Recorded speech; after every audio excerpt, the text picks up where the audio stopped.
نحمده ونصلي على رسوله خير الأنام وعلى آله الأعلام وصحابه الكرام أما بعد فقد قال الله تعالى في القرآن العظيم أعوذ بالله من الشيطان الرجيم بسم الله الرحمن الرحيم ألف لام ميم ذلك الكتاب لا ريب فيه هدى للمتقين صدق الله مولانا العظيم وقال نبينا صلى الله عليه وسلم تركت فيكم أمرين لن تضلوا ما تمسكتم بهما كتاب الله وسنة رسول الله صلى الله عليه وسلم صدق صادق الأمين صلى الله عليه وسلم. புகழ் அனைத்தும் அல்லாஹ் ஒருவனுக்கே உரித்தாக. அவனுடைய சாந்தியும் சமாதானமும் சத்திய தூதர் ஹதரத் ரசூலுல்லாஹி ஸல்லல்லாஹு அலைஹி வஸல்லம் அவர்கள் மீதும் அன்னாருடைய வாழ்க்கை வழிமுறைகளை அப்படியே பின்பற்றிய சத்திய சஹாபாக்கள், தாபீன்கள், தபா தாபீன்கள், நல்லவர்கள் நம்மவர்கள் அனைவர் மீதும் உரித்தாக. பேரன்புமிக்க பெரியோர்களே, சங்கைக்குரிய அல்லாஹ்வின் நல்லடியார்களே, அல்லாஹ்வுடைய மகத்தான கிருபையினால் புனிதமிக்க ரமலான் மாதத்தினுடைய லைலத்துல் கத்ர் இரவு என்று உறுதி செய்யப்பட்டிருக்கிற 27வது இரவிலே நாம் எல்லாம் இங்கே ஒன்று கூடியிருக்கிறோம். கடந்த 27 தினங்களாக தராவீஹ் தொழுகையிலே தொடராக ஓதப்பட்ட திருக்குர்ஆனுடைய வசனங்கள் இன்றைய தினம் உலகெங்கிலும் இருக்கிற பள்ளிவாசல்களில் நிறைவு செய்யப்பட்டிருப்பதை நாம் அறிந்திருக்கிறோம். பிறை 1 தொடங்கிய திருமறை குர்ஆனுடைய அந்த கிராத் 27 அன்று நிறைவு பெறுவதென்பது பன்னெடுங்காலமாக இருந்து வருகிற நடைமுறை என்ற அடிப்படையில் இன்றைய தினம் தராவீஹுடைய தொழுகையில் திருக்குர்ஆனுடைய வசனங்கள் முழுவதுமாக ஓதி நிறைவு செய்யப்பட்டிருக்கிறது. அவைகளையெல்லாம் நாம் கடந்த பல ஆண்டுகளாக, கடந்த பல நாட்களாக செவியுற்று வந்திருக்கிறோம். அல்ஹம்துலில்லாஹ். அன்பிற்கினிய சகோதரர்களே, நேரம் சற்று அதிகமாக ஆகிவிட்டபடியால் சில விஷயங்களை மட்டும் நினைவுபடுத்திக் கொண்டு முடிவுக்கு வரலாம் என்று நினைக்கின்றேன். ஏனென்றால் லைலத்துல் கத்ர் என்ற இந்த புனிதமிகு இரவை பொறுத்தவரையில் இதிலே அதிகமாக பேசுவதை விட அதிகமாக அமல் செய்வதுதான் முக்கியம். பேசுவது, கேட்பது இவைகளெல்லாம் மார்க்கத்தினுடைய ஒரு பகுதியாக இருந்தாலும் கூட அமல் செய்வதற்கு அதிகமாக முக்கியத்துவம் கொடுக்க வேண்டிய ஒரு நேரம் இது. ஏனென்றால் பயான் கேட்பது எப்பொழுது வேண்டுமானாலும் கேட்கலாம். சந்தேகங்களை தெரிந்து கொள்வதற்கு எந்த நாட்களில் வேண்டுமானாலும் அதை பயன்படுத்தலாம்.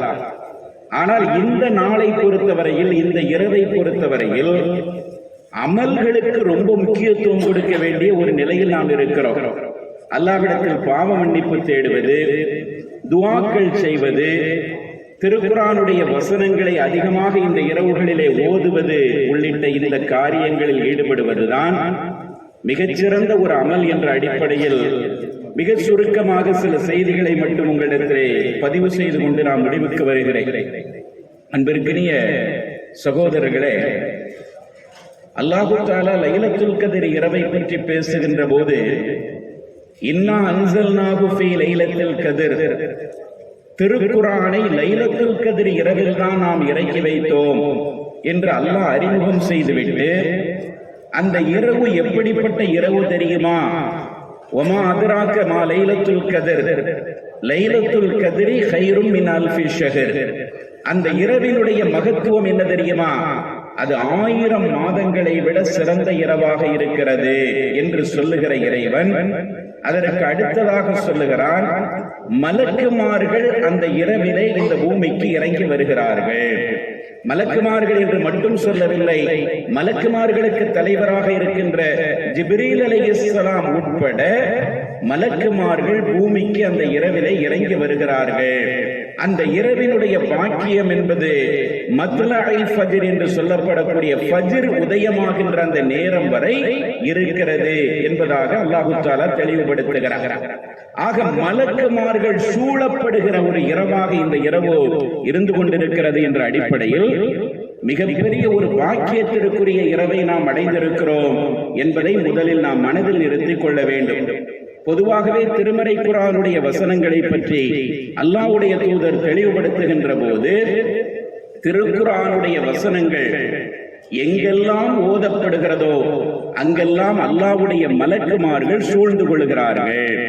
அதை ஓத வேண்டிய முறையிலே, ஓத வேண்டிய அந்த விதத்தில் நாம் இஹ்லாஸாக ஓதுகின்ற போது அந்த இடங்களிலெல்லாம் மலக்குமார்கள் சூழ்ந்து கொண்டு ரஹமத்தை பொழிந்து கொண்டிருக்கிறார்கள் என்ற கருத்தை நபிகள் நாயகம் ஸல்லல்லாஹு அலைஹி வஸல்லம் அவர்கள் பல்வேறு கட்டங்களில் சொல்லி இருப்பதை நாம் பார்க்கிறோம். ஒரு செய்தியை பாருங்க, ஹதீஸ்ல வருது, உஸைத் இப்னு ஹுலைர் ரலியல்லாஹு அன்ஹு என்ற ஒரு அன்சாரி தோழர் ஒரு நாள் இரவு நேரம், இது மாதிரி இரவு நேரத்திலே அவர் தன்னுடைய வீட்டு முற்றத்திலே வைத்து திருக்குர்ஆனுடைய வசனங்களை ஓதிக்கொண்டிருக்கிறார். தனியாக உட்கார்ந்து ஓதிக்கொண்டிருக்கிறார். அவருடைய பக்கத்துல கொஞ்சம் தள்ளி அவருடைய மகன் யஹ்யா என்ற அந்த பையன் படுத்திருக்கிறார். சின்ன பையன், அந்த பையன் படுத்திருக்கிறார். இவர் திருக்குர்ஆனுடைய வசனங்களை ஓதிக்கொண்டிருக்கிறார். கொஞ்சம் தள்ளி பார்த்தால் அவருடைய குதிரை கட்டி போடப்பட்டிருக்கிறார். இவர் அற்புதமான துணியிலே திருக்குர்ஆனுடைய வசனங்களை மெய்மறந்து ஓதிக்கொண்டிருக்கின்ற போது அந்த குதிரை என்ன செய்கிறது என்றால் கடுமையாக மிரள ஆரம்பிக்கிறார். உடனே அந்த திருக்குர்ஆன் ஓதுவதை அவர் நிறுத்துகிறார். நிறுத்தியவுடன் அமைதி அடைகிறது. மீண்டும் தொடங்குகிறார். மீண்டும் அந்த குதிரை மிரள ஆரம்பிக்கிறார். இப்படி தொடர்ந்து நடந்து கொண்டே இருக்கிறது. அவர் ஓதுவதை நிறுத்தியவுடன் அமைதி அடைந்து விடுகிறது. ஓத ஆரம்பித்தால் அந்த குதிரை ஒரு மாதிரி துள்ளி குதித்துக் கொண்டு மிரள ஆரம்பித்து விடுகிறார். அவருக்கு ஒன்றுமே புரியவில்லை. பக்கத்திலே அவருடைய மகன் படுத்திருக்கிறார். இந்த குதிரை ஒரு மாதிரி மிரண்டு பிடித்துக் கொண்டிருக்கிறது. நம்முடைய மகன் மீது தாக்கி விடுமோ என்ற அச்சத்தில் அவர் குர்ஆன் ஓதுவதை அப்படியே நிறுத்திவிட்டு சற்று வெளியே வந்து, அவருடைய வீட்டு முற்றத்தில் வைத்துதான் ஓதிக்கொண்டிருக்கிறார், கொஞ்சம் வெளியே வந்து பார்க்கிறார். என்ன அதிசயம் என்றால், அவர் ஓதிக்கொண்டிருந்த அந்த இடத்திற்கு மேலே பார்த்தால் ஒரு மிகப்பெரிய மேக கூட்டம் அங்கே சூழ்ந்திருந்தது. அந்த மேக கூட்டம் எப்படி இருந்தது என்றால் ஒளி விளக்குகளால் ஆனதாக இருந்தது. சாதாரணமாக நாம் பார்க்கிற மேக கூட்டம் அல்ல.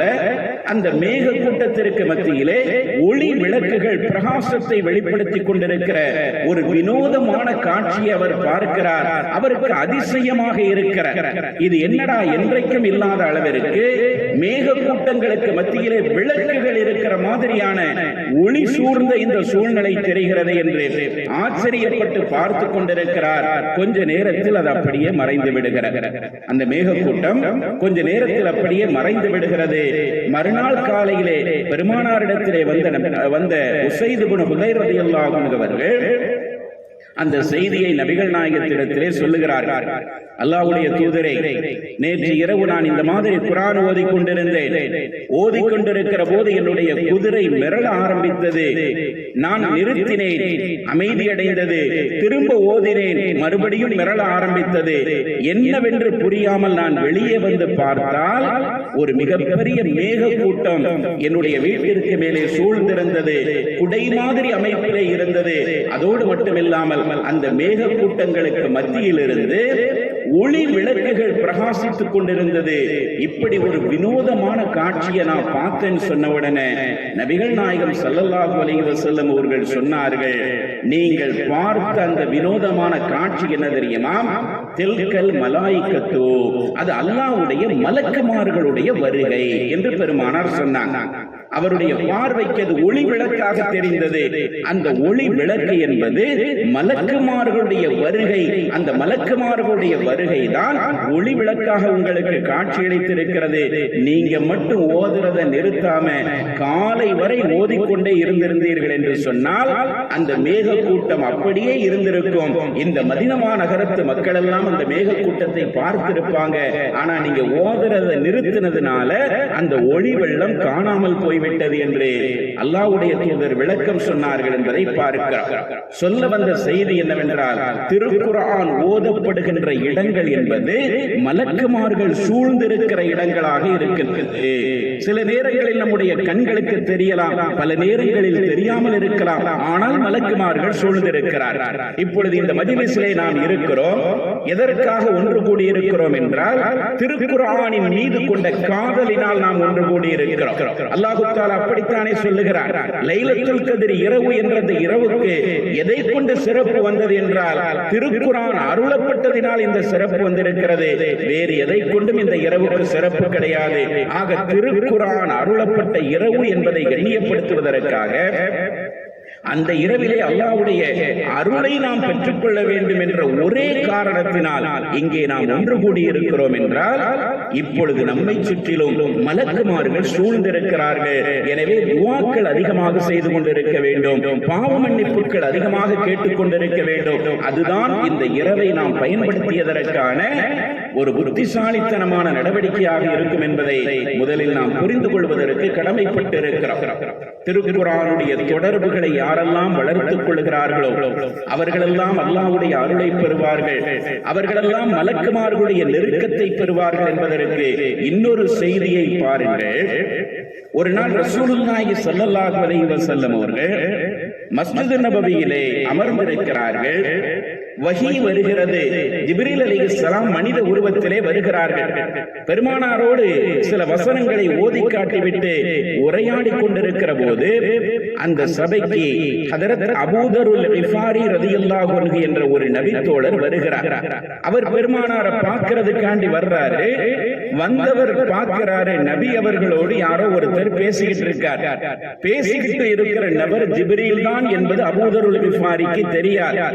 எப்படி அன்னைக்கு ஒரு சம்பவம் சொன்னேன் அல்லவா, இன்னொரு சஹாபி வருகின்ற போது ஜிப்ரீல் அலைஹிஸ்ஸலாம் அவர்கள் பேசிக் கொண்டிருந்தார்கள் என்று சொன்னேன் அல்லவா.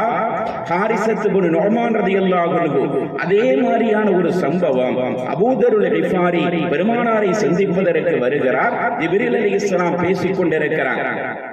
இப்ப இவங்களுக்கு யாருன்னு புரியல. யாரோ ஒருத்தர் கூட பெருமானார் பேசிக்கிட்டு இருக்காங்க அப்படின்னு நினைச்சவங்களா நபி அவர்களை சந்திக்காமல் பள்ளிவாசலை விட்டு அவங்க வெளியேறிடுறாங்க.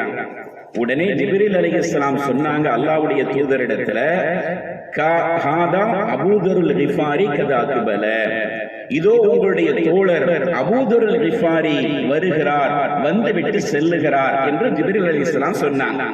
இப்ப ரசூலுல்லாஹ்வுக்கு ஆச்சரியமா போயிட்டு, ஜிப்ரீல் அலைஹிஸ்ஸலாத்துக்கு அபூ தருல் கிஃபாரி அடையாளம் தெரியுதா என்று ஆச்சரியப்பட்டவங்களாக ரசூலுல்லாஹி ஸல்லல்லாஹு அலைஹி வஸல்லம் அவங்க ஜிப்ரீல்கிட்ட கேட்டாங்க, அபூ தருல் கிஃபாரியை பத்தி உங்களுக்கு தெரியுமா, அவர் உங்களுக்கு அறிமுகமான ஆளா அப்படின்னு கேட்கும்போது ஜிப்ரீல் அலைஹிஸ்ஸலாம் சொன்னாங்க, என்ன இப்படி கேட்டுட்டீங்க, அவர் உங்களுக்கு மத்தியில் அறிமுகமாக இருப்பதை விட மலக்குமார்களுக்கு மத்தியில ரொம்ப பிரபலமான ஆளு. மலக்குமார்களுக்கு மத்தியில் அவரை பத்தி சொன்னா எல்லாருக்கும் தெரியும், அடிக்கடி அவரை பத்தி பேசிட்டு இருப்பாங்க. அவர் மலக்குமார்களுக்கு மத்தியில ரொம்ப ஃபேமஸான ஆளு.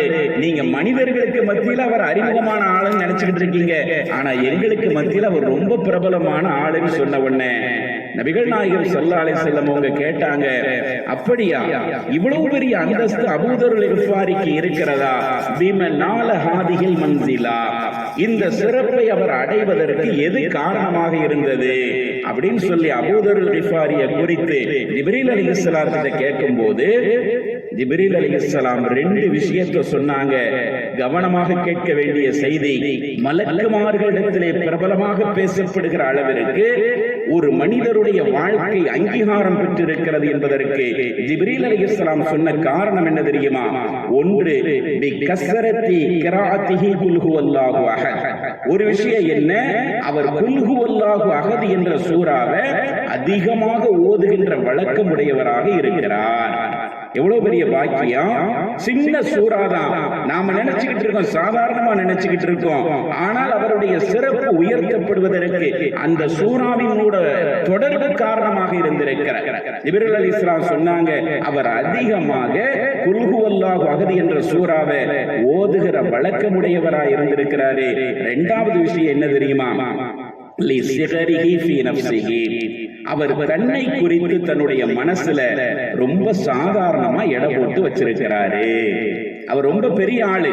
அபூதர் கிஃபாரி இஸ்லாத்தை ஆரம்ப காலத்திலே ஏற்றுக்கிட்டு இந்த மார்க்கத்திற்காக எத்தனையோ விதமான தியாகங்களை செய்த ஒரு பெருமகனார்.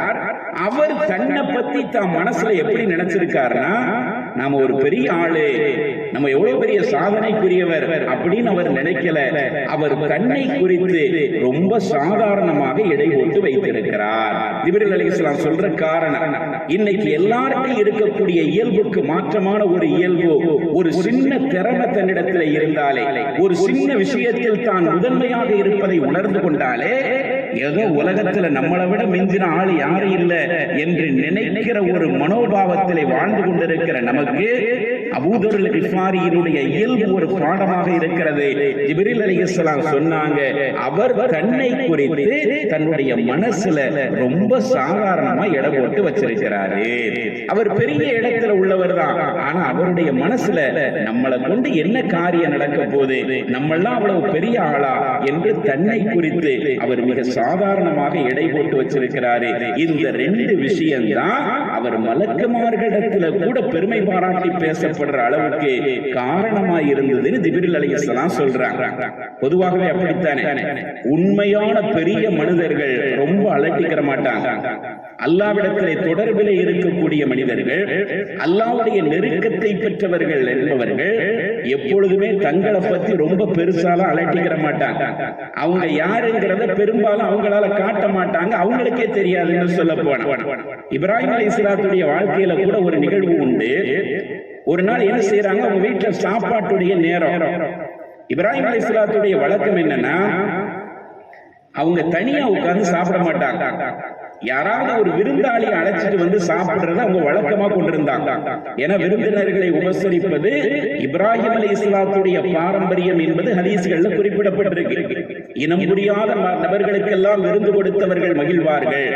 யாருன்னே தெரியாது, ஆனா பலமா அவங்களை உபசரிப்பாங்கிற கருத்துப்பட அல்லாஹ் குர்ஆன்ல பேசுறான். அந்த அளவுக்கு விருந்தோம்பலிலே சிறந்து விளங்கிய இப்ராஹிம் அலைஹிஸ்ஸலாம் சாப்பிட போறாங்க. ஆனா விருந்தாளிகள் யாரும் அன்னைக்கு இல்ல. எப்பொழுதுமே அவர்களுடைய வழக்கம் யாரையாவது அழைச்சிட்டு சாப்பிடுற. இப்ப யாரும் கிடைக்காங்களா அப்படிங்கிற எண்ணத்துல இப்ராஹிம் அலைஹிஸ்ஸலாம் என்ன செஞ்சாங்க, வீட்டை விட்டு வெளியே போறாங்க. தெருவுல யாராவது ஏழைகள், வெளியூர்ல இருந்து வந்தவங்க, சாப்பாட்டுக்கு வழி இல்லாம யாராவது இருக்கிறாங்களா, அவங்களை அழைச்சிட்டு வருவோங்கிற எண்ணத்துல அப்படி வெளியே போறாங்க. போயிட்டு யாருமே கிடைக்கல, வீட்டுக்கு திரும்பி வராங்க. இன்னைக்கு விருந்தாளிகள் கிடைக்கலன்னு திரும்பி வராங்க. வரும்போது பார்த்தா அவங்களுடைய வீட்டுக்குள்ள ஒரு ஆள் உட்கார்ந்து இருக்கிறார். யாருன்னே தெரியல, அவங்க உட்கார்ந்து இருக்கிறார். இப்ப இப்ராஹிம் அலைஹிஸ்ஸலாம் கேட்டாங்க, என்னுடைய வீட்டுக்குள்ள என்னுடைய அனுமதி இல்லாம உட்கார்ந்து இருக்கிறீங்களே, நீங்க யாருன்னு கேட்டாங்க. யாருன்னு அடையாளம் தெரியல. ஆனா வந்திருக்கிறது யாரு தெரியுமா? மலக்குல் மௌத் என்று ஹதீஸ்கள்ல வருது. மலக்குல் மௌத் மனித உருவத்தில் வந்திருந்தார். இப்ராஹிம் அலைஹிஸ்ஸலாத்துடைய வீட்டுல இருக்கிறாங்க. இப்ராஹிம் அலைஹிஸ்ஸலாம் வெளியே போயிட்டு நீங்க யாரு, என்னுடைய வீட்டுக்குள்ள அனுமதி இல்லாம வந்திருக்கிறீங்களேன்னு கேட்கும் போது அந்த மலக்குல் மௌத் பதில் சொன்னார், இந்த வீட்டினுடைய உண்மையான உரிமையாளன் யாரோ அவன் கொடுத்த அனுமதியில நான் வந்திருக்கிறேன். அதான் அல்லாஹ்வுடைய அனுமதியில நான் வந்திருக்கிறேன். இந்த வீட்டுக்கு உண்மையான உரிமையாளர் அல்லாஹ் தானே, அவன் அனுமதி கொடுத்திருக்கான், அதனால வந்திருக்கேன்னு சொல்லிட்டு நான் மலக்குல் மௌத்துங்கிறத அதுக்கு பிறகுதான் அவங்க அறிமுகம் செய்யறாங்க. செஞ்சிட்டு சொன்னாங்க, நான் என்ன நோக்கத்திற்காக இப்பொழுது வந்திருக்கிறேன் என்றால், அல்லாஹ் தஆலா ஒரு முக்கியமான தகவலை ஒருவருக்கு சொல்லுவதற்காக என்னை அனுப்பி இருக்கிறார். என்ன தகவல் என்றால், அல்லாஹ் தஆலா இந்த உலகத்திலிருந்து ஒரு நல்ல மனிதரை தன்னுடைய உற்ற நேசராக தேர்ந்தெடுத்துக் கொண்டான். அல்லாஹ் ஒருத்தரை நண்பரா தேர்ந்தெடுக்கிறதுனா எவ்வளவு பெரிய விஷயம். அப்படி தேர்ந்தெடுக்கப்பட்ட நபர் யாருங்கிறத சொல்றதுக்காண்டி, அவர்கிட்ட போய் அந்த தகவலை சொல்லிட்டு வர்றதுக்காண்டி என்ன அல்லாஹ் தஆலா அனுப்பி வச்சான்னு சொல்றாங்க. அல்லாஹ் தஆலா திருக்குர்ஆன்ல சொல்லுவான் அல்லவா, வத்தஹதல்லாஹு இப்ராஹீம கலீலா, இப்ராஹீமை அல்லாஹ் உற்ற நண்பனாக ஆக்கி கொண்டான். மனிதர்கள் இன்னொருத்தர மனிதர் நண்பராக்குறது இயல்பானது. ஆனா ரப்புல் ஆலமீன் இவரை நான் என்னுடைய உற்ற நண்பரா ஆக்கிக்கிட்டேன்னு சொல்றான்னா அது எவ்வளவு பெரிய அங்கீகாரம். அந்த அங்கீகாரம் வழங்கப்படுகிற அந்த தகவலை சொல்றதுக்காண்டி மலக்குல் மௌத் அல்லாஹ் தஆலா அனுப்பி வச்சிருக்கிறான். இப்ராஹிம் அலைஹிஸ்ஸலாம் கேட்கிறாங்க, நீங்க யாருன்னு உடனே, நான் அந்த மாதிரி வந்திருக்கிறேன், அல்லாஹ் இந்த தகவல் அந்த நபர்கிட்ட சொல்றதுக்காண்டி என்னை அனுப்பி வச்சிருக்கான்னு சொன்ன உடனே இப்ராஹிம் அலைஹிஸ்ஸலாம் என்ன கேட்டாங்க தெரியுமா? எவ்வளவு பெரிய ஒரு மாமனிதர், நபிமார்களுக்கெல்லாம் முன்னுதாரணமாக காட்டப்படுகிற அளவிற்கு குர்ஆனிலேயும் ஹதீஸிலேயும் வானளாவிய அளவிற்கு புகழ்ந்துரைக்கப்பட்ட ஹஜரத் இப்ராஹிம் அலைஹிஸ்ஸலாம் அவங்க பணிவோடு கேட்ட வார்த்தை என்ன தெரியுமா? நாம புரிந்து கொள்ள வேண்டிய செய்தி அங்கேதான் இருக்கிறது. அவங்க கேட்டாங்க, அவ்வளவு பெரிய உயர்வான நபர் யாருன்னு என்கிட்ட சொல்லுங்க, நான் அவருடைய வீட்டுக்கு பக்கத்துல போய் நான் குடியிருக்கக்கூடிய வாய்ப்பை நான் ஏற்படுத்திக்கிறேன் அப்படின்னு இப்ராஹிம் அலைஹிஸ்ஸலாம் அப்பாவித்தனமா கேட்டாங்க. அவங்கள்ட்ட தான் அந்த செய்தியை சொல்றதுக்கு மலக்குல் மௌத் வந்திருக்கிறாரு. அது நாமத்தான் இருப்போம்ங்கிற எண்ணம் அவங்களுக்கு இல்லை. இன்னைக்கு ஒரு சின்ன விஷயத்துல நாம மற்றவங்களை விட வித்தியாசப்பட்டிருக்கோம்னா நமக்கு தானாகவே அந்த அகம்பாவம் தற்பெருமையும் தானாக வந்து விடுகிறது. என்னைய விட மிஞ்சின ஆள் கிடையாது, நான் சொல்றதுதான் சரி, நான் முடிவு பண்ணி இருக்கதான் சரி, நான் தான் இந்த மார்க்கத்தை ஒழுங்கா விளங்கி வச்சிருக்கிறேன் அப்படிங்கிற மாதிரியான ஒரு போக்கு நிறைந்து விட்ட இந்த காலகட்டத்தில் இப்ராஹிம் அலைஹிஸ்ஸலாத்துடைய இயல்பு எப்படி இருந்ததுன்னு பாருங்க. அவ்வளவு பெரிய உச்ச நிலையில இருந்தவங்க சொல்றாங்க, அந்த பாக்கியம் பெற்ற நபர் யாருன்னு எனக்கு சொல்லித்தாங்க, நான் அவரு இருக்கிற வீட்டுக்கு பக்கத்துல போய் என்னுடைய வீடு அமைச்சுக்கிறேன், அவருக்கு பக்கத்தில் இருக்கக்கூடிய வாய்ப்பை ஏற்படுத்தி நான் அந்த பரக்கத்தை பெறேன்னு சொல்லி இப்ராஹிம் அலைஹிஸ்ஸலாம் பணிவோடு சொல்றாங்க. அப்படி சொல்லுகின்ற போதுதான் மலக்குல் மௌத் சொன்னார், அந்த மனிதரே நீங்கள் தானே, அல்லாஹ் தஆலா கலீலா தேர்ந்தெடுத்திருக்கிறான் சொல்லக்கூடிய நபரே நீங்க தானே, அல்லாஹ் உங்களை கலீலாக தேர்ந்தெடுத்திருக்கிறான், அந்த செய்தியை சொல்றதுக்காண்டி என்னை அனுப்பி வச்சான்னு சொல்லி மலக்குல் மௌத் சொன்னதுக்கு பிறகுதான் நாம இந்த நிலையில இருக்கோங்கிறத ஹஜரத் இப்ராஹிம் அலைஹிஸ்ஸலாம் புரிந்து கொண்டார்கள். இதைத்தான் நான் ஆரம்பத்திலே சொன்னேன். பெரிய மனிதர்கள், உண்மையிலேயே அல்லாஹ்வுடைய நெருக்கத்தை பெற்ற மனிதர்கள் தங்களை பெரிதானவர்கள் அவங்க காட்டிக்கிற மாட்டாங்க. தான் அவ்வளவு பெரிய இடத்துல இருக்கோங்கிறது கூட அவங்களுக்கு தெரியாது. எப்படி அபூதர் கிஃபாரியை குறித்து அந்த ஜிப்ரீல் அலைஹிஸ்ஸலாம் சொன்னாங்களோ, உங்களுடைய மனசு, அவருடைய மனசுல தன்னை குறித்து அவர் சாதாரணமா எடை போட்டு வச்சிருக்கிறாரு. அதே மாதிரிதான் இப்ராஹிம் அலைஹிஸ்ஸலாமும் அவ்வளவு பெரிய இடத்துல இருந்தாலும் அவங்க தான் தன்னுடைய இடம் இவ்வளவு பெரிய இடத்துல இருக்கு அப்படிங்கறத அவங்க வெளிப்படுத்தல. அப்படி ஒரு நிலையில நாம இருப்போங்கிறது கூட அவங்களுக்கு தெரியல. அவ்வளவு பணிவானவர்களா இருந்தாங்க. இப்ப மலக்குல் மௌத் கேட்டாங்க, இப்ராஹிம் அலைஹிஸ்ஸலாம் கேட்கிறாங்க, அல்லாஹ் என்னைய கலீலா தேர்ந்தெடுத்துட்டான்னு சொல்றீங்க, அந்த தகவலை சொல்லி அனுப்புறதுக்காண்டிதான் நீங்க வந்திருக்கிறீங்க, எதன் காரணமாக அல்லாஹ் தஆலா எனக்கு அந்த நிலையை கொடுத்தான்? அல்லாஹ் கலீலா தேர்ந்தெடுக்கிறதுனா சாதாரண விஷயம் அல்லவா? அந்த நிலையை நான் பெறுவதற்கு எது காரணமாக இருந்ததுன்னு கேட்கும் போது ரெண்டு விஷயத்தை மலக்குல் மௌத் சொல்லுகிறார். என்ன ரெண்டு விஷயம் என்றால், நீங்கள் மக்களுக்கு கொடுத்து வாழுகிறீர்கள், யாரிடத்திலையும் நீங்கள் எதையும் எதிர்பார்ப்பதில்லை. இந்த ரெண்டு விஷயத்தை சொன்னதா ஹதீஸ்ல வருது.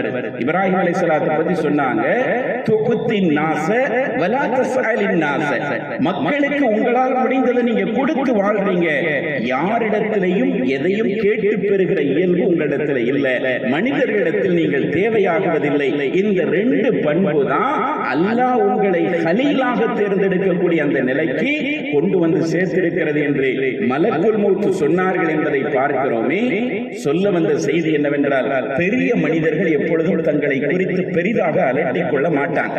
அத மாதிரிதான் அபூ தர் கிஃபாரி ரலியல்லாஹு அன்ஹு அவர்கள் இவ்வளவு பெரிய அந்தஸ்தை பெறுவதற்கு எது காரணமாக இருந்தது? ஒன்று, அவர்கள் தங்களை குறித்து சாதாரணமாக எடை போட்டு இருந்த ஒரு நிலை.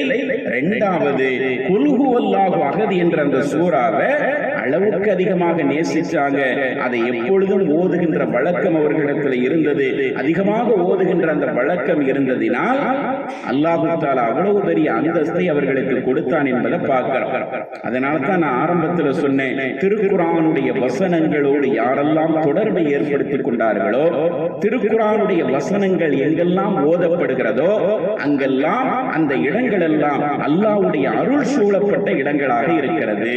அந்த மனிதர்கள் எல்லாம் அல்லாஹ்வுடைய அருளை பெற்ற மனிதர்களாக இருக்கிறார்கள் என்ற அடிப்படையில் திருக்குர்ஆனுடைய தொடர்புகளை நாம் அதிகப்படுத்திக் கொள்ள வேண்டும் என்பதைத்தான் இந்த நாள் நமக்கு உணர்த்தி கொண்டிருக்கிறது. ஏதோ லைலத்துல் கத்ர் வருகிறது, 27ஆம் இரவிலே ஒன்று கூடுகிறோம், கலைகிறோம் என்று இருக்காமல், இந்த நாள் நமக்கு எதை உணர்த்துகிறது என்று பார்த்தால், திருக்குர்ஆனை யார் தன்னோடு நெருங்கிய தொடர்பிலே ஏற்படுத்திக் கொள்கிறார்களோ அவர்களுக்கு அல்லாஹ் தஆலா அவர்களுடைய வாழ்க்கை தரத்தை உயர்த்துவான். அவர்களுடைய அந்தஸ்து உயர்த்தப்படும். அல்லாஹ்விடத்தில் அவர்கள் பெருமைக்குரியவர்களாக இருப்பார்கள் என்ற கருத்தை தான் இந்த நாள் நமக்கு உணர்த்தி கொண்டிருக்கிறது. இன்னைக்கு திருக்குர்ஆனை பார்த்து உலகமே பயப்படுது. குர்ஆனுடைய வசனங்கள் நாம ஓதுறோம். குர்ஆன் என்பது ஓதுவதற்கான மட்டும் அருளப்பட்ட வாசகங்கள் அல்ல, அது ஒரு வாழ்க்கை திட்டம். மனிதர்கள் எப்படி வாழ வேண்டும், இந்த உலகத்தின் நடைமுறைகளில் ஒவ்வொரு மனிதனுடைய வாழ்வியலும் எப்படி இருக்க வேண்டும் என்பதற்கு அல்லாஹ் வகுத்து கொடுத்த ஒரு வாழ்க்கை திட்டம். அந்த வாழ்க்கை திட்டத்தை பார்த்து இன்று உலகம் பயந்து கொண்டிருக்கிறது. இஸ்லாமிய விரோதிகள் எல்லாம் திருக்குர்ஆனிலே சொல்லப்பட்டிருக்கிற வாழ்க்கை திட்டம் சார்ந்த அந்த விஷயங்களை கையில் எடுத்துக்கொண்டு இது பிற்போக்குத்தனமானது என்ற தவறான பிரச்சாரத்தை செய்து முஸ்லிம்களுடைய உள்ளத்திலே ஒரு சலசலப்பை ஏற்படுத்தி விடலாம் என்று துடித்துக் கொண்டிருக்கிற ஒரு காலகட்டத்தில் நாம் வாழ்ந்துகிட்டு இருக்கிறோம். குர்ஆன் எத்தனையோ விதமான எதிர்ப்புகளை ஒவ்வொரு காலகட்டத்திலையும் சந்தித்திருக்கிறார். பெருமானாருடைய காலகட்டத்திலிருந்து இன்று வரை கியாமத்து நாள் வரை அது எதிர்ப்பை சந்தித்துக் கொண்டேதான் இருக்கும். குர்ஆனுடைய கருத்துக்கள் தவறான விதத்திலே பரப்புரை செய்யப்பட்டுக் கொண்டிருக்கிறது. ஆனாலும் குர்ஆன் தன்னுடைய தனித்துவத்தை எப்பொழுதும் இழக்காது. கியாமத்து நாள் வரை அது தன்னுடைய தனித்துவத்தோடு இருக்கும். இப்போது கூட நீங்க கேள்விப்பட்டிருப்பீங்க, தமிழ்நாட்டில் ஒரு பிரச்சனை ஓடிக்கிட்டு இருக்கு. ஒரு திரைப்படம் எடுக்கப்பட்டிருக்கு, புர்கா அப்படிங்கிற பெயர்ல ஒரு திரைப்படம். அந்த திரைப்படத்தினுடைய கதை என்ன என்று பார்க்கிற போது பல்வேறு விமர்சனங்களும் அந்த கதை சார்ந்த விளக்கங்களும் சமூக ஊடகங்களிலே வந்து கொண்டிருக்கிறது. என்ன மைய கருத்தை வைத்து அந்த திரைப்படம் எடுக்கப்பட்டிருக்கிறது என்றால், இஸ்லாத்திலே குறிப்பிடப்பட்டிருக்கிற கணவனை இழந்த பெண்கள் குறிப்பிட்ட 4 மாதம் 10 நாட்கள் இதான் இருக்க வேண்டும் என்று சொல்லப்பட்டிருக்கிறது அல்லவா? அல்லது விவாகரத்து செய்யப்பட்ட பெண்கள் 3 மாதவிடாய் காலம் இதான் இருக்க வேண்டும் என்று சொல்லப்பட்டிருக்கிறது அல்லவா? இந்த சட்டம் தான் அந்த திரைப்படத்தினுடைய மையக்கருவாக வைக்கப்பட்டிருக்கிறது. இந்த சட்டத்தை பற்றி அந்த திருக்குர்ஆன்ல என்ன பேசப்படுகிறது என்றால், இது ஒரு பிற்போக்குத்தனமான சட்டம். இது பெண்களை அடிமைப்படுத்துகின்ற ஒரு திட்டம். பெண்களை ஒரு அறைக்குள்ளே முடங்க வைத்து அவர்களுடைய உணர்வுகளுக்கு கடிவாளம் இடுகின்ற காட்டுமிராண்டித்தனமான ஒரு சட்டம். இதுவெல்லாம் அறிவியலும் அறிவும் வளர்ச்சி அடையாத காலகட்டத்தில் வேண்டுமானால் பொருத்தமானதாக இருந்திருக்கலாம். இந்த காலகட்டத்திலேயும் இதை பின்பற்ற வேண்டிய அவசியமில்லை என்ற மைய கருத்தை சமூகத்திலே பரப்புவதுதான் இந்த திரைப்படத்தினுடைய நோக்கம். அதனுடைய கருத்து அப்படித்தான் அமைய பெற்றிருக்கிற ஒரு பெண்மணி அந்த திரைப்படத்தினுடைய கதாநாயகியாக இருப்பவள் கணவனை இழந்து விதவையாக்கப்பட்டவள் இத்தாவுடைய காலத்தில் இருக்கிறார். அவளுடைய வீட்டிற்குள் ஒரு அந்நிய ஆண் நுழைந்து விடுகிறான். அவன் வேற்று சமூகத்தை சார்ந்தவன், தவறான முறையிலே பிறந்த ஒருவன் அந்த வீட்டுக்குள்ள வந்துடுறான். நடத்தை சரியில்லாதவளால் வளர்க்கப்பட்ட அவன் அந்த பெண்மணி இடத்திலே ஒரு நாள் தங்கி இருக்கிறான். தங்கி இருக்கிற போது அவங்க ரெண்டு பேருக்கு மத்தியில பல்வேறு விதமான கருத்து பரிமாற்றங்கள் நடந்து ஒரு கட்டத்தில் அந்த பெண்மணி அவனை காதலிக்க தொடங்கி விடுகிறாள் என்பதுதான் அந்த திரைப்படம் சொல்ல வருகிற கருத்து. இதில் அவன் போகிற போக்கில் என்ன சொல்லி இருக்கிறான் என்றால், இந்த இத்தாவுடைய சட்டத்தை பேசி இது 1400 வருஷத்துக்கு முன்னாடி வேணா சரியா இருந்திருக்கலாம், இப்போ இந்த சட்டம் தேவையா, இப்ப இந்த வளர்ச்சி அடைந்த காலகட்டத்தில் இதுவெல்லாம் தேவையா என்ற அடிப்படையில் பெண்களை இஸ்லாம் அடிமைப்படுத்துகிறது. குர்ஆன் ஒரு கடந்த காலத்திலே சொல்லப்பட்ட செய்தியாக வேண்டுமானால் இருக்கலாமே தவிர நடைமுறைக்கு ஒத்து வராததை சொல்லுகிறது என்பன போன்ற ஒரு கருத்தியலை இஸ்லாமிய சமூகத்து பெண்களுக்கு கூட புகுத்துகின்ற விதத்திலே அந்த கதையினுடைய அம்சங்கள் அமைக்கப்பட்டிருக்கிறத நாம பார்க்கிறோம். ஆனா இதா எதற்காக திருக்குர்ஆன் சொல்லுகிறது? மனவிலக்கு அளிக்கப்பட்ட பெண்கள், கணவனை இழந்துவிட்ட பெண்கள், இவர்கள் இத்தாவுடைய காலம் எப்படி அனுஷ்டிக்க வேண்டும் என்று சொல்லுகிற போது 3 வகையான இத்தா முறையை இஸ்லாம் சொல்லுகிறார். என்ன இத்தா முறை இருக்கிறது என்றால், விவாகரத்து செய்யப்பட்ட பெண்களாக இருந்தால் 3 மாதவிடாய் காலங்கள் இருக்க வேண்டும். வல் முத்தல்லகாத்து யதரப்பஸ்ன பிஅன்ஃபுஸிஹின்ன ஸலாஸத குரூயின். தலாக் விடப்பட்ட பெண்கள் 3 மாதவிடாய் காலங்கள் இத்தா இருக்க வேண்டும் என்பது விவாகரத்துடைய பெண்களுக்கான இத்தா சட்டம். கணவனை இழந்த பெண்களாக இருந்தால் 4 மாதம் 10 நாட்கள் இருக்க வேண்டும். கணவன் இறக்கின்ற போது ஒரு பெண்மணி கருவுற்றிருந்தால் அவளுடைய இத்தா காலம் என்ன என்கின்ற போது மாறுபடுகிறது.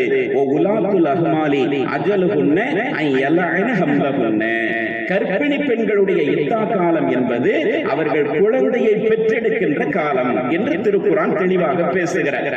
குழந்தையை பெற்றெடுக்கிற காலம்னா கணவன் இறக்கிறான், மனைவி கருவுற்றிருக்கிறாள் என்றால் இப்பொழுது அவன் இறந்த 2 தினங்களில் அவள் குழந்தையை பெற்றெடுத்து விட்டாள் என்றால் 2 நாட்களோடு இத்தாவுடைய காலம் முடிந்து விடுகிறார்.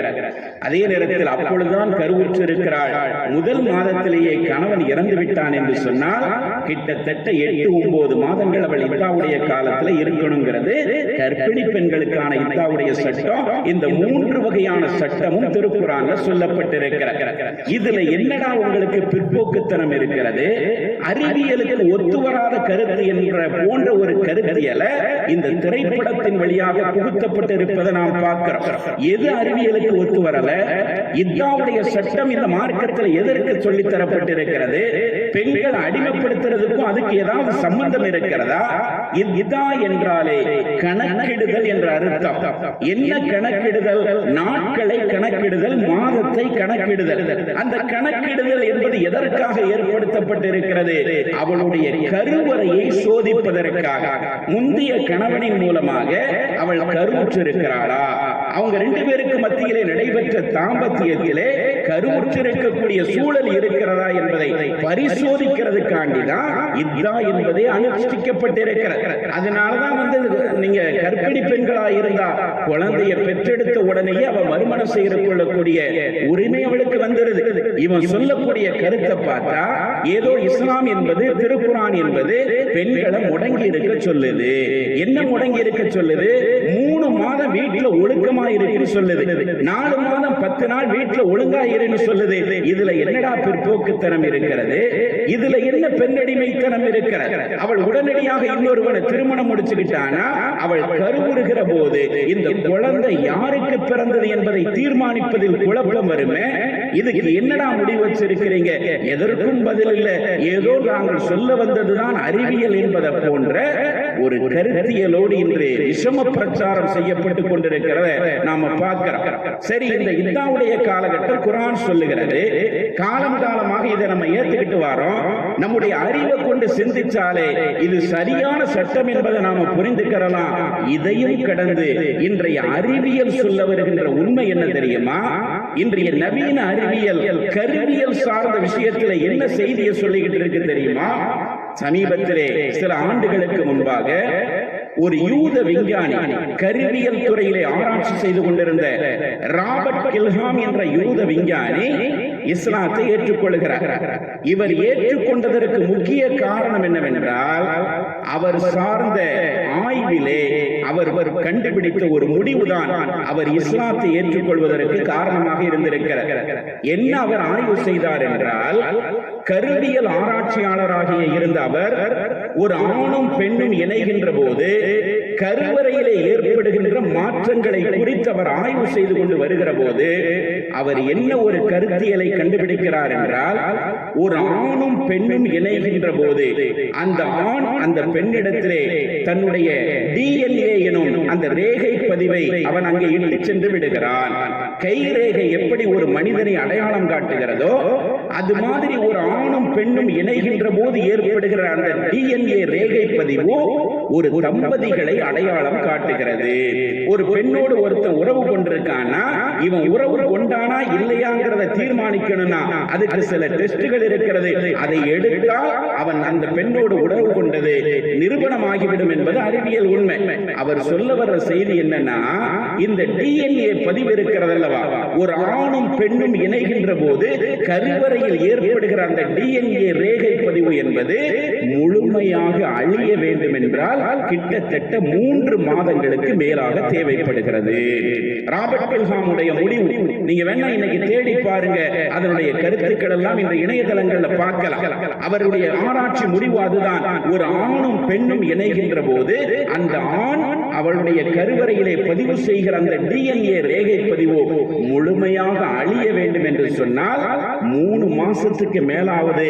இந்த 3 மாசத்துக்கு இடையில இன்னொரு ஆண் அந்த பெண்ணிடத்துல உறவு கொண்டான்னா அந்த பிறக்க போகிற குழந்தைக்கு DNA குழப்பம் வருவதற்கு வாய்ப்பு இருக்கிறது. அது இவனுக்கு பிறந்த குழந்தையா அல்லது அவனுக்கு பிறந்த குழந்தையா தீர்மானிப்பதிலே கூட சிக்கல் ஏற்பட வாய்ப்பு இருக்கிறது. எனவே ஒரு ஆண் ஒரு பெண்ணிடத்திலே உறவு கொண்டதற்கு பிறகு 3 மாத காலம் வரை அவனுடைய அந்த DNA என்பது அங்கே பதிவாகி இருக்கிறது.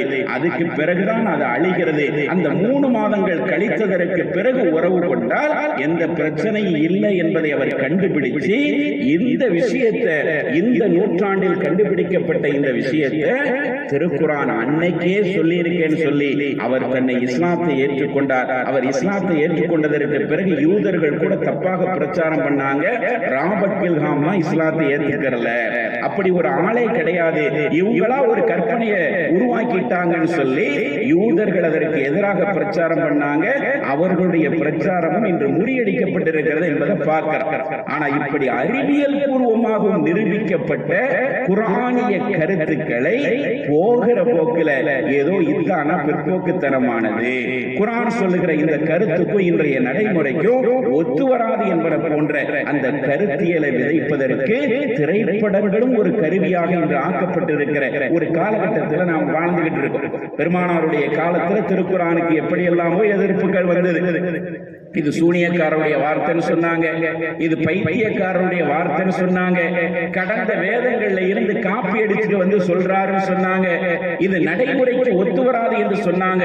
ஆனால் இப்பொழுது காலம் காலமாக பரப்பப்பட்டு வந்து கொண்டிருந்த இந்த பொய்யுரைகள் காலத்துக்கு தக்கவாறு வெவ்வேறு வடிவங்களை எடுத்திருக்கிறத பார்க்கிறோம். இன்னைக்கு இந்தியா, தமிழ்நாடு போன்ற இடங்கள்ல இதனுடைய சூழ்நிலை எப்படி இருக்குன்னா, திரைப்படங்களின் வழியாக இஸ்லாமிய கருத்துக்களை மக்கள் மத்தியிலே தவறான விதத்தில் கொண்டு போய் சேர்க்கிறத ஒரு வழக்கமான பணியாவே கொண்டிருக்கிறாங்க. தீவிரவாதி என்றாலே முஸ்லிம்கள் தான், முஸ்லிம்கள்னாலே இப்படிதான் இருப்பான்னு ஒரு கருத்தியல் கொஞ்ச காலமா ஓடிக்கிட்டு இருந்தது. அது அவ்வப்போது வந்து கொண்டிருக்கும். இப்ப இந்த மாதிரியான சட்டத்தை கையில் எடுத்து இந்த புர்கா என்ற திரைப்படத்துல இதாவுடைய சட்டத்தை மையப்படுத்தி இஸ்லாம் ஒரு பிற்போக்குத்தனமானது என்று ஒரு பரப்புரை செய்யப்பட்டு வருவதை பார்க்கிறோம். சொல்ல வந்த செய்தி என்னவென்றால், திருக்குர்ஆன் என்பது அல்லாஹ்வுடைய வார்த்தைகள், அதை எவனாலும் ஒண்ணு செய்ய முடியாது. அதனுடைய கருத்துக்களை எந்த காலத்தாலும் பொய்ப்படுத்த முடியாது. நீ திரைப்படத்தின் வழியாக இதை தவறு என்று சித்தரித்து காட்டினால் விஞ்ஞானத்தின் வழியாக அது உண்மை என்று உணர்த்தப்படும், அறிவியல் உலகம் அது உண்மை என்று உணர்த்தப்படும். இப்படி ஒவ்வொரு காலகட்டத்திலேயும் மனிதர்களையும் அல்லாஹ் தஆலா தன்னுடைய வேத வசனத்தை ஒவ்வொரு வடிவில் பாதுகாத்துக் கொண்டே இருக்கிறார். இன்னா நஹ்னு நஸல்னா ذிக்ர வ இன்னா லஹு லஹாஃபிலூன். நாமே இந்த குர்ஆனை இறக்கிறோம், நாமே இதை பாதுகாப்போம் என்று அல்லாஹ் சொல்லுகிறான் அல்லவா. அந்த பாதுகாப்பு வளையம் என்பது ஒவ்வொரு காலகட்டத்திலேயும் அந்தந்த காலத்துக்கு தக்கவாறு அல்லாஹ் தஆலா அதை வடிவமைத்திருக்கிறார். எனவே திருக்குர்ஆன் அருளப்பட்ட இந்த நாள் என்பது நமக்கு எதை உணர்த்திக் கொண்டிருக்கிறது என்றால், திருக்குர்ஆனோடு நீங்கள் ஐக்கியமாகுங்கள், திருக்குர்ஆனோடு நீங்கள் இணையுங்கள், திருக்குர்ஆனை உங்களுடைய வாழ்வியலாக ஆக்குங்கள். அப்படி ஆக்கினால் நீங்களும் இந்த நாளை போன்று சிறப்பு பெறுவீர்கள். திருக்குர்ஆன் அருளப்பட்டதுனால தான் லைலத்துல் கத்ருக்கு இந்த சிறப்பு. நீங்க உங்களுடைய வாழ்க்கையில் திருக்குர்ஆனை ஐக்கியப்படுத்தினீர்கள் என்று சொன்னால் நீங்களும் சிறப்பு பெறுவீர்கள் என்பதைத்தான் இந்த நாள் நமக்கு உணர்த்தி கொண்டிருக்கிறது. நேரம் அதிகமாக ஆகிவிட்டது. இப்பொழுது 11 மணிக்கு தஸ்பீஹ் நபிகளுடைய தொழுகை வேற வைக்கப்படுவதாக சொல்லி இருக்கிறார்கள். அதனால் சொல்ல வந்த செய்தியை சுருக்கமாக நாம் விளங்கிக் கொள்ள வேண்டிய தகவல், திருக்குர்ஆனிய தொடர்பை நாம் அதிகமாக ஏற்படுத்திக் கொள்ள வேண்டும். குர்ஆன் ஓதுறது, குர்ஆனுடைய வசனங்களின்படி நம்முடைய வாழ்வியலை அமைத்துக் கொள்வது, இதை இந்த நாளில் ஒரு லட்சியமாக நாம் எடுத்துக்கொள்ள வேண்டும். எல்லாம் அல்ல அல்லாஹ் தஆலா வாழ்வின் எல்லா நிலைகளிலேயும் திருக்குர்ஆனை பின்பற்றி வாழுகிற நன்மக்களாக நம் அனைவர்களையும் இறைவன் ஆக்கியருள் புரிவானாக. வாஹிர் தஅவானா அல்ஹம்துலில்லாஹி ரப்பில் ஆலமீன். அஸ்ஸலாமு அலைக்கும் வ ரஹ்மத்துல்லாஹி தஆலா வ பரகாத்துஹு. அருமையான சகோதரர்களே, 11 மணிக்கு நாம் தஸ்பீஹ் நபி தொழுவதாக இருந்தோம். இன்ஷா அல்லாஹ் உங்கள்கிட்ட தயவு செய்து ஒரு ரிக்வஸ்ட் பண்றேன், ஒரு 10 நிமிஷம் அதிகப்படுத்திக்கலாமா? 11:10 இன்ஷா அல்லாஹ் ஆரம்பிக்கும். அதுக்கிடையில் ஒளி செய்யாதவர்கள் ஒளி செஞ்சுருவாங்க. அது வரைக்கும் நம்முடைய யூசுப் ஷாஃபி அவர்கள் இன்ஷா அல்லாஹ் அவங்க நல்லா ரசிகை செய்வாங்க. காரணம் என்னன்னு சொன்னால் அவங்க எல்லாருக்குமே தெரியும், 9:30 மணிக்கு ப்ரோக்ராம் ஆரம்பிக்கிறதா இருந்தோம். 9:35 45 முடிச்சுதான் பார்த்தோம். 10:10 தான் அவர் முடிச்சாரு. அதுக்கப்புறம் ஹசரத் வந்து பயாசத்துக்கு 10 ஆளாயிருச்சு.